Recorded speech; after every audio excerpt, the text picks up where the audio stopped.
Estamos con Pablo Sorazzi, que es un invitado que viene a hablar de este tema del que medio que tenés que estar en Marte para no haberte enterado.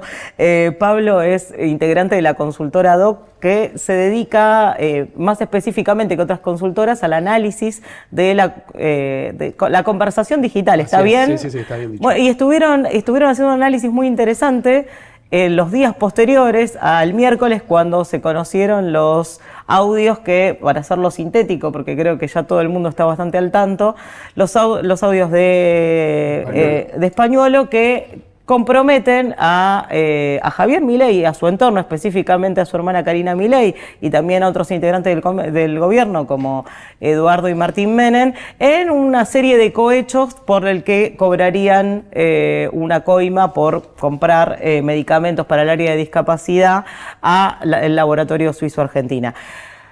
Ustedes hicieron desde ADOC un análisis muy interesante sobre cómo repercutió esto en las redes y cómo impactó directamente además en este universo donde la libertad avanza se maneja también, que es el digital, en la imagen del gobierno y del presidente. ¿Qué es lo que descubrieron? Bueno, sí, en ADOC nos dedicamos a la consultoría política y desde hace varios años tenemos un área de comunicación digital que estudiamos las conversaciones digitales. Para este gobierno y el análisis de lo que sucede es aún más importante porque es un gobierno y un dirigente como Milei que se hizo muy fuerte en ese territorio. Entonces lo que pasa ahí me parece que muchas veces termina siendo también como un elemento decisor en el gobierno de qué giros, ¿no?, dar también comunicacionales. En este caso lo que vimos es algo similar en principio a lo que había pasado con el caso Libra, ¿no? Un aumento de las menciones a Milei, algo muy dirigido a Milei. Para que nos demos una idea, desde el discurso de Davos, que fue a principios de años, hasta acá nosotros vemos que la negatividad en el ecosistema digital sobre la figura de Milei creció sobre la positividad. Él en todo el primer año había tenido una positividad superior en las redes sociales, muy motorizada por su propia comunidad, obviamente, y desde el discurso de Davos hasta acá la negatividad empezó a crecer. Bajó la cantidad de conversación pura sobre Milei y subió la negatividad desde el discurso de Davos. Recordemos que ese discurso además había sido directamente contra la población LGTB, que inmediatamente generó una manifestación sumamente masiva de un sector que hasta ahí no se venía movilizando demasiado. Fue muy polémico, tuvo repercusión incluso internacional, y desde ese momento hasta acá vemos que la conducta se repite. En agosto va a ser el 7º mes que sucede eso, que la negatividad le gana a la positividad. Y además lo que vemos todo el año. Todo el año, todo este año, sí. Y lo que venimos viendo es que en este caso lo que hizo fue disparar las menciones sobre Milei desde el 19 de agosto hasta acá. Empezaron a subir el promedio, la cantidad de veces que se menciona a Milei en redes sociales. Y con amplia negatividad. En agosto, del 1 al 19 de agosto, venía con un promedio más o menos entre el 50 y el 51% de negatividad. Desde que estalla el 19 de agosto hasta ayer que medimos, estaba en el 60, 10 puntos de negatividad en el ecosistema digital. Como decía, en un terreno que para el gobierno es muy, muy importante. Y eso se acompañó con un silencio llamativo de la comunidad oficial, ¿no? Que no apareció como otras veces. Ahora, discúlpame, no menciones a Milei y no, tengo una dificultad con el lenguaje del carajo. Terrible. A ver, te ayudamos. El jefe, la jefa, bueno, a ver, la tartera, no sé cómo... la secretaria de la una presidencia. Facilidad de lenguaje tiene, es un... No, es lo más parecido a un bulldog francés. A Karina hablando. te referís. Ahí hay menciones, Sí. ¿cómo viene la mano? Porque es interesante porque él sigue diciendo, el jefe, ¿no? No, y también lo que ha dicho, al menos a través del periodista Luis Majul, que dice haber conversado con él y que salió en una defensa un poco torpe a decir que cualquier cabeza podría rodar, menos la de Karina. Así que es interesante saber cómo está viendo el ecosistema digital a Karina. Hay varias cosas sobre eso. En principio, vemos que sucede algo muy parecido a lo de Libra, que es empieza a aparecer Karina, ¿no? En el caso Libra empieza a aparecer Karina. Dentro nosotros una de las cosas que analizamos es, bueno, ¿cuánto se habla de Milei? ¿Cómo se habla de Milei? ¿Qué se habla de Milei? Claro. O sea, ¿cuáles son los términos asociados, ¿no? La gente que dice Milei, que nombra a Milei en las redes sociales, ¿qué términos asocia? En el caso Libra, el primer concepto asociado era Karina. Y acá pasa lo mismo. Es Karina el primero, desde el 19 de agosto hasta acá. Karina es el término más relacionado a Milei y el segundo es Españolo. Entonces, los top 10 de los conceptos más asociados a Milei en los últimos 7 días son todos respecto a este tema. Bueno, siempre quedó asociada en el mismo lugar, la coima. Sí. ¿No? Son temas que le han pegado. La jefa de la caja. La jefa de la caja, la cajera Y con esto, específicamente. sí, tal cual, y con esto último que comentabas, varios editorialistas hablaban de la crisis infusible, ¿no? Porque acaba de decir que no va a... que la hermana es la excepción. Entonces, bueno, creo que en la comunicación de crisis, que es una de las cosas que se analiza, el fusible en general es una primera salida. El silencio es otra, ¿no? Que también fue una de las estrategias que primero se utilizó. Lo echamos a Españolo, lo echamos al de la Suiza, lo echamos... Es la excepción y es la pureza moral, dijo Claro. Karina, Claro. en este contexto. Que está puesta ante la de juicio claramente. Y Claro. vos hablabas del silencio oficial. ¿El silencio oficial se corresponde con un silencio también de sus partidarios en redes? Sobre todo, sí. ¿sí? Sobre todo. Ah, mira. Hubo los primeros días hasta el domingo, recién el lunes empezó a haber alguna línea oficial en redes sociales. Fue realmente muy llamativo. Nosotros lo miramos mucho, medimos la imagen de Milei desde antes de que sea presidente en redes sociales. Y en todo el ecosistema digital, en los portales de noticias, y veíamos que en los pocos retweets que hizo Milei desde que explota este caso, en los comentarios era el 90-95% comentarios opositores. No hubo una defensa ahí. Algunos atribuyen a eso, además de lo incontrastable de la evidencia de esta corrupción y de la evidencia de la vinculación directa de Karina y del propio Milei. Algunos también atribuyen a la crisis en el Triángulo de Hierro que se viene, que sería uno de los factores que explican ese eventual silencio. La otra pregunta es, ¿qué impacto tiene en el plano de lo electoral? Hay quienes afirman que la problemática o la temática de la corrupción no tiene un impacto directo en términos electorales en el escenario político argentino. Pero, bueno, ¿cómo impacta este aparente crisis en el Triángulo de Hierro que gobierna el país tan desastrosamente como hacíamos referencia? ¿Y qué impacto puede tener este escenario nuevo de corrupción a cielo abierto que con Libra y con Españolo, en el caso de los medicamentos, se evidencia en la Argentina? Bueno, hay varias cosas para analizar ahí. En principio, el gobierno tiene un núcleo duro del 30%, que este tema me parece que no le va a ser permeable.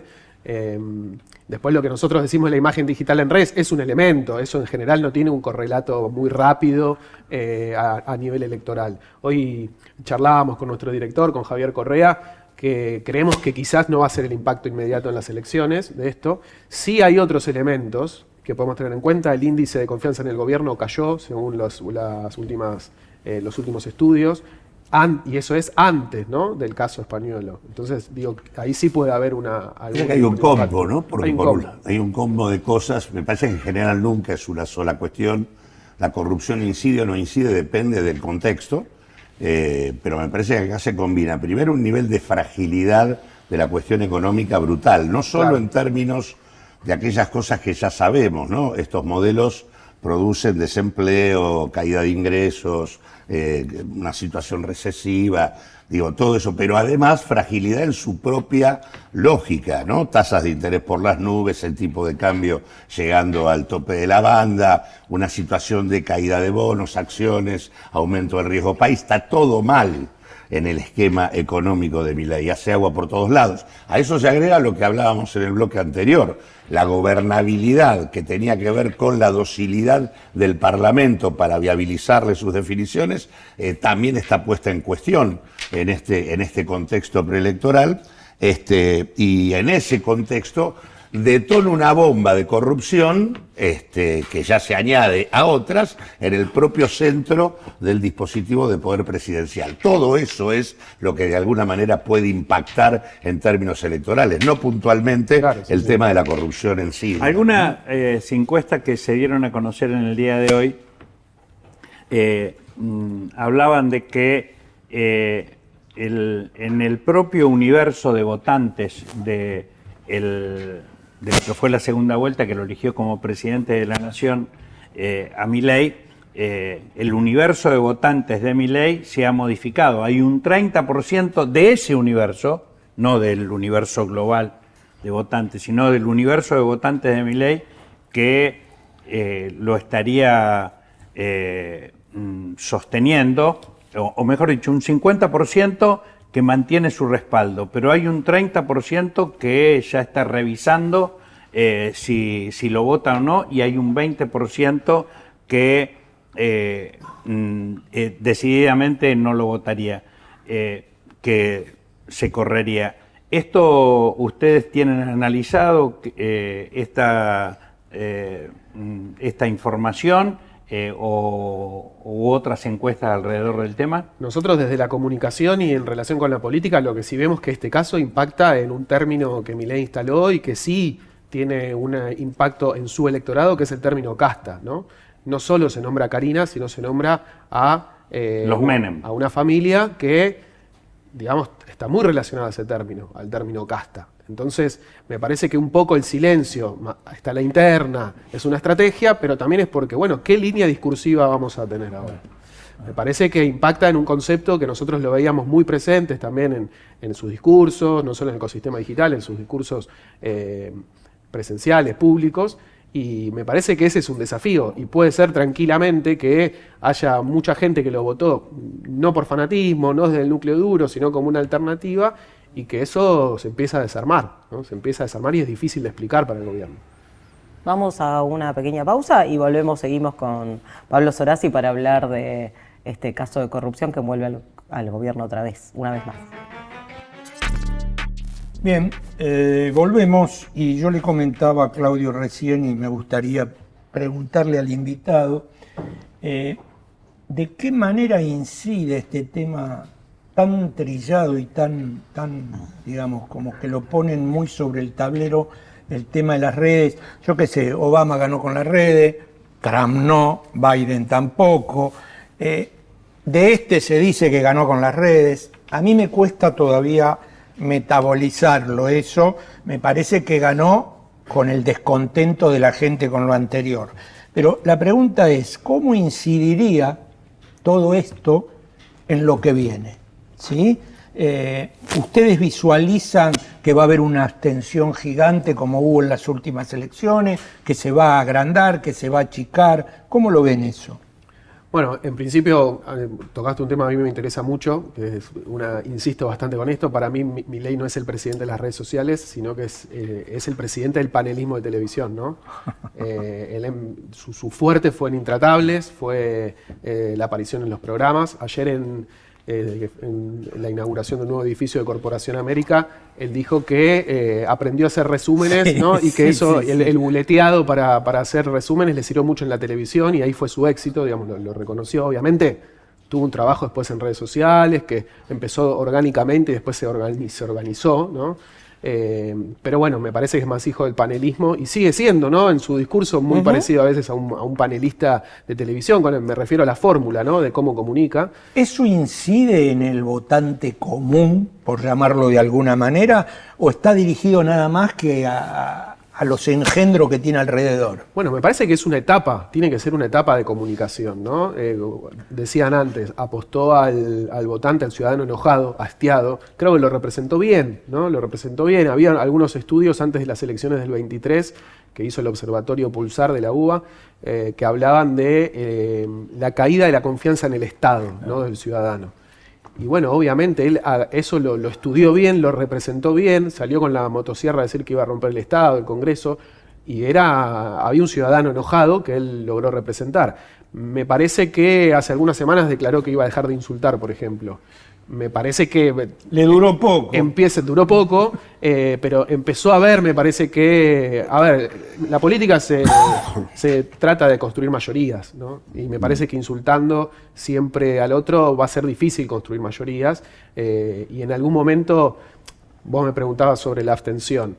Los casos de corrupción, en general, yo no sé si el que estaba seguro de votarlo va a dejar de ir a votarlo, pero probablemente el que está en duda puede no ir a votar, ¿no? Y también está pasando, lamentablemente, que las alternativas tampoco están teniendo un poder de seducción muy fuerte. Entonces, en esa línea, no tengo encuestas recientes ahora para darte datos, pero me parece que puede haber una abstención que sea un factor o un tercer factor, más allá de los partidos políticos, que haya que analizar. Me parece que nos vamos a quedar mucho con eso después de las elecciones. Lo cierto es que el gobierno empieza a quedar entrampado y en silencio de su propio discurso, porque ya no puede hacer gala de el planteo contra la casta. Ya el insulto no es un instrumento que le permita crecer en las encuestas. Lo disruptivo por esa vía, la crisis económica empieza a hacer su efecto de rechazo por buena parte de la sociedad. Y esto, mi pregunta es la siguiente. Algunos preguntan en cómo impacta esto de Españolo, este affair de corrupción que se destapa en el ANLIS. Ahora, la crisis económica venía ya denotando un aumento en la caída respecto de las opiniones favorables del gobierno de Milei. ¿Esto es así o es simplemente un efecto de coyuntura por el affair Españolo? Bueno, en el ámbito económico, perdón Claudio, me voy a meter en un tema que no sé si lo voy a tocar bien, pero me parece que hay una estrategia del gobierno, ¿no? Más que del gobierno diría una estrategia del presidente, una decisión del presidente de tomar decisiones que patean el tema económico para después de las elecciones, ¿no? Creo que fue ayer o hoy a la mañana que hubo una decisión con el tema de los encajes, ¿no? Para que los bancos estén tentados a renovar, ¿no? la deuda en pesos. Y me parece que hay cosas que se empezaron a sentir que el gobierno las quiere paralizar, ¿no? El dólar, la inflación, y me parece que puede ser un problema, sobre todo después de las elecciones. No estoy diciendo que no hay crisis económica ahora, lo que quiero decir es que me parece que lo que más se va a sentir probablemente sea cuando todo esto se suelte, ¿no? Las amarras se suelten y después de octubre puedan empezar a verse todavía más algunas cuestiones. Después lo que vos me preguntás... Pero ya la crisis económica venía produciendo... Viene, obviamente, pero me parece que el gran punto que analizamos siempre los consultores es qué tipo de voto va a haber en las elecciones. ¿Va a ser un voto ideológico? ¿Va a ser un voto económico? ¿Va a ser el voto enojado? ¿Va a ser un voto anti? Es muy difícil saberlo antes, pero si es un voto ideológico te podría decir que quizás el caso Españolo va a tener poca pregnancia. Si prima lo económico, me parece que es un caso que puede terminar de volcar a mucha gente indecisa a no votar al gobierno. Pero es la gran cuestión que tenemos en estos días, sobre todo con un tema que no sabemos hasta dónde puede escalar. Perdón, Igualmente tomando tanto lo que planteaba Ariel como lo que vos planteaste al comienzo, hay una cierta tendencia a tratar de colocar lo digital por fuera del contexto. Claro, por supuesto. Y la verdad, cuando vos empezaste diciendo el punto de arranque del declive de Milei es el discurso de Davos, ese es el punto de arranque del declive de Milei en general. Digo, las encuestas a partir de ahí comienzan a mostrar cómo declina la imagen de Milei, se acelera la conflictividad, la movilización que se da a partir del discurso de Davos fue una de las movilizaciones más importantes que hubo en este contexto. O sea, digo, no, lo digital no viene disociado del conjunto de fenómenos económicos, sociales y de conflictividad social que se van dando en simultáneo. Así que me parece que el tema de colocarlo siempre como qué pasa allá, como si ahí se resolviera, y por eso me hace muy interesante el tema que vos decís, no, pero ojo, Milei se maneja en lo digital, pero él no es un panelista de televisión. Claro. En realidad, a Milei el poder lo puso en la televisión en todos lados.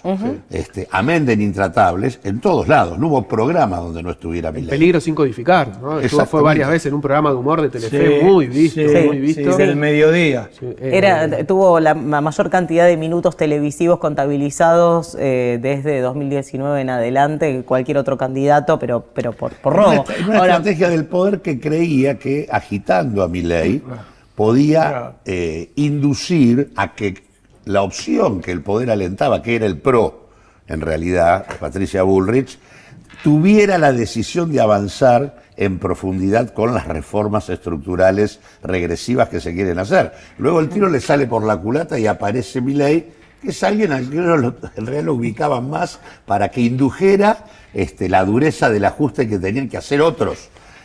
A mí me parece que hoy hemos entrado ya en una etapa donde la relación de Milei con el poder es un tema, digo. Creo que frente a esto que acaba de ocurrir, ahí me parece donde también hay que ubicar las cosas, la relación con el Círculo Rojo está de alguna manera averiada. Y me parece que, digamos, el tema de cómo reaccionaron los mercados luego de lo del Carina Gate, ¿no?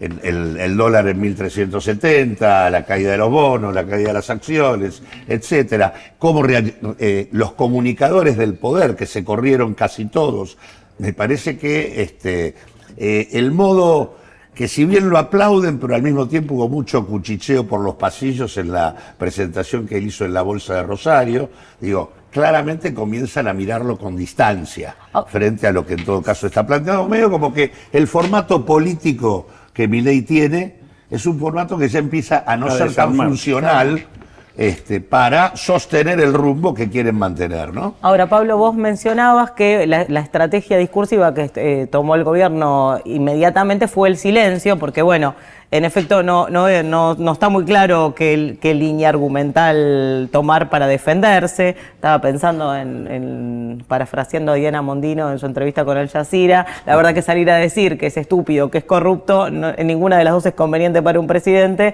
Optaron por el silencio. Es más, Ustedes, ahora sí, le dieron la razón a una parte de lo que dijo Mondino. Es corrupto.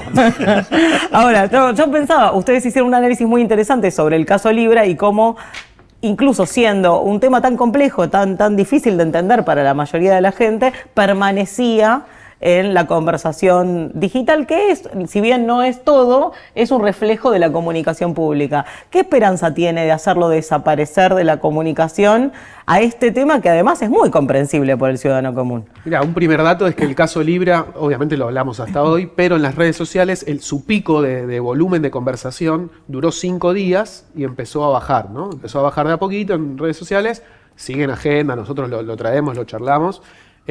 Un tema difícil, ¿no? Técnico para conocer, para explicárselo a alguien. En este caso, nosotros vimos que ya el sexto, séptimo día, el caso sigue en un volumen alto, ¿no? Me parece que hay un montón de cosas que lo hacen estar ahí. Primero, hay material, o sea, hay audios. Cada vez hay más material. Se prometen videos, ¿no? Es un tema bastante sencillo. Bueno, el audio es bastante evidente, es bastante, después siempre hay que comprobarlo, todo lo que sea, pero digo, es bastante lineal todo, ¿no? Como para explicar, se entiende bastante fácil lo que sucede. Me parece que esos son elementos. Actualizado lo de Libra. Claro. Lo trajo a Libra de vuelta. Igual, sí. Y aparte aparecen datos de todo tipo. Ahora aparece con los balances de la droguería esta suiza argentina, aparece que el aumento de la facturación del 2024 al 2025 es del 2.600%. Y lo que aparece involucrado en la compra estatal no es solamente el tema de la Agencia Nacional de Discapacidad, sino que hay un conjunto de ministerios que le compran a la droguería suizo-argentina, digamos. Sí, tal cual. El Ministerio de Defensa. Y el Ministerio también de apareció. Y el Ministerio de Seguridad. Una pregunta en esto que aparentemente se está desarmando, que es la capacidad de sostener un discurso, porque sus principales pilares se vienen cayendo, la casta, la corrupción. Uno de ellos, con el que inició la campaña en la provincia de Buenos Aires, fue Kirchnerismo Nunca Más, atribuyendo que los males no vuelvan, que los males del pasado no vuelvan, y en realidad el que hace reemerger esos males es el propio Milei, Carina y su gobierno, que tanto le atribuían al gobierno kirchnerista. ¿Se cae también esa argumentación en términos de credibilidad para una campaña electoral? Me parece que tan cerca, por ejemplo, de las elecciones de la provincia de Buenos Aires, el eslogan va a seguir, no se va a caer.